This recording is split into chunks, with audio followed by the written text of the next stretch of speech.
Merci madame. La parole est à monsieur Jean-Christophe Fromentin. Merci monsieur le Président. Monsieur le Premier ministre, vous évoquiez il y a quelques minutes l'emploi et la confiance. Or hier, ici même sur ces bancs, quand Jean-Louis Borloo vous demande les chiffres du chômage, vous ne répondez pas et on les apprend hier soir dans la presse. Comment est-ce que dans cette enceinte on peut être dans ce climat de confiance que vous appelez de vos vœux à propos des chiffres du chômage? Comment, monsieur le Premier ministre, pouvons-nous retrouver un esprit de confiance quand les chiffres qui sont encore avancés pour les perspectives de croissance de 2013 sont encore aujourd'hui contestés par les économistes qui disent non, la France n'aura pas ce taux de croissance. La France aura un taux de croissance plus proche de zéro l'année prochaine. Comment, monsieur le Premier ministre, retrouver cet esprit de confiance que vous évoquez quand les entreprises sont maintenant depuis des semaines, dans le cadre de la loi de finances, dans le viseur de votre gouvernement, quand ce sont des mouvements comme ceux des pigeons qui, au dernier moment, arrivent à modifier un article et à donner un peu d'air, un peu d'oxygène à nos entreprises, qui sont les seules à pouvoir recréer cette dynamique d'emploi, cette dynamique d'activité, cette dynamique économique. Enfin, monsieur le Premier ministre, comment, vis-à-vis de la population, vis-à-vis de tous ceux qui nous regardent et qui, avec 1 500 chômeurs de plus chaque jour, vivent dans l'angoisse du chômage, vivent pour d'autres dans l'angoisse du déclassement, comment leur redonner cette perspective de confiance alors que plus de 2 tiers des Français, aujourd'hui, ont perdu la confiance?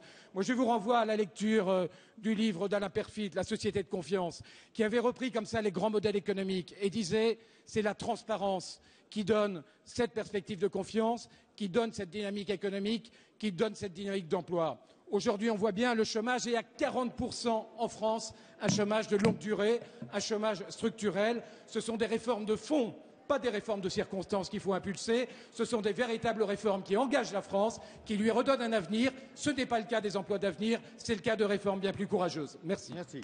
La parole est à Michel Sapin, ministre du Travail, de l'Emploi, de la Formation professionnelle et du Dialogue social. Merci Monsieur le Président, Mesdames, Messieurs les députés. Monsieur le député Fromentin, d'abord un petit point de méthode qui ne devrait pas être échappé à ceux qui, parmi vous et juste à côté de vous, ont été ministres du Travail et de l'Emploi. Les chiffres du chômage sont élaborés non pas par le ministre, heureusement, mais par un organisme indépendant qui s'appelle l'INSEE et par la DARES, qui obéissent à des règles déontologiques que je respecte comme d'autres avant moi les ont respectées. Deuxième chose, et sur le fond, la question du chômage, c'est la question centrale. Nous devrions nous retrouver sur ce point-là. Parce qu'au fond, le chômage, vous savez de quoi il s'agit. Il y a 18 mois que l'accélération a repris. Les 5 dernières années, c'était 1 million de chômeurs de plus. Donc quand on a connu une situation de cette nature, on commence par être modeste. Modeste dans l'appréciation de ceux qui sont ici, parce que modeste dans l'appréciation de ce que vous avez fait ou de ce que vous n'avez pas fait. Pour le reste, monsieur le député, je vais vous dire une chose, je suis d'accord avec vous sur un point.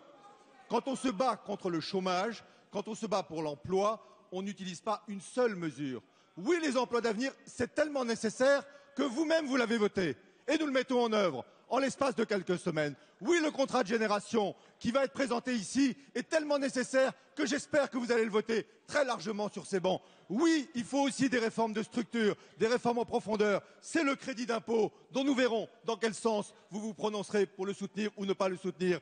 Et quand le gouvernement, quand le président de la République et le Premier ministre se battent au niveau de l'Europe pour réorienter l'Europe vers la croissance, pour stabiliser l'Europe, pour redonner de la confiance à l'Europe, c'est aussi sur le front du chômage que nous nous battons. La bataille contre le chômage, pour l'emploi, c'est une bataille de tous les instants, de tous les ministres, de tout le gouvernement. Vous avez échoué sur ce front, nous réussirons.